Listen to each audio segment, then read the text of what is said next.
কোরবানির দ্বিতীয় দিনেও কম দামে বিক্রি হচ্ছে পশুর চামড়া। বড় সাইজের গরুর চামড়া সর্বোচ্চ ১,০০০ আর ছোট ৩০০ টাকায় কিনছেন আড়তদাররা। ছাগলের চামড়া বিক্রি হচ্ছে ২ থেকে ৫ টাকায়। এই দর প্রত্যাশার চেয়েও অনেক কম বলছেন বিক্রেতারা। আরও জানাচ্ছেন ইয়াসিন রানা।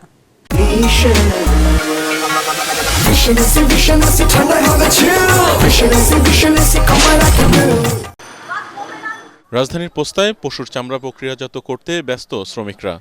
এর মধ্যে ঈদের দ্বিতীয় দিনেও কোরবানি হওয়া পশুর চামড়া বিক্রি করতে পোস্তায় আসছেন মৌসুমি ব্যবসায়ী ও মাদ্রাসাগুলো, কিন্তু দাম একেবারেই কম।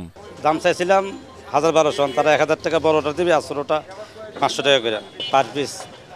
আমরা ৬০০ টাকা কিনছি আমরা,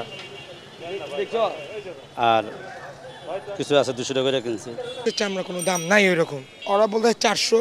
আমরা এখন কি করবো, আমি কিছু করার না, আমি ৬০০ থেকে লাস্ট বলেছি 500, কারণ হলে দিব না, একটু কষ্ট করে ওখানে নিয়ে চলে যাবো।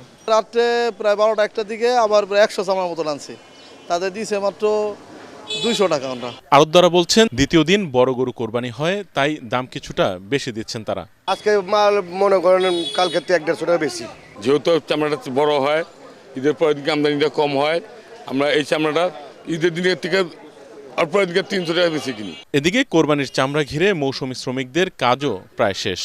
পারিশ্রমিক নিয়ে ঢাকা ছাড়ার অপেক্ষায় তারা। পার পিস আপনার ৩২ টাকা কইরা, আমাকে ৩১ টাকা করে দেয়। লবণ দিয়ে মানে খামাল থুইয়ে দেয়। গরুর মাথার চামড়া এবং শিংয়ের দাম থাকলেও কয়েক বছর ধরে আবর্জনা হিসেবে তা ফেলে দিচ্ছেন চামড়া ব্যবসায়ীরা।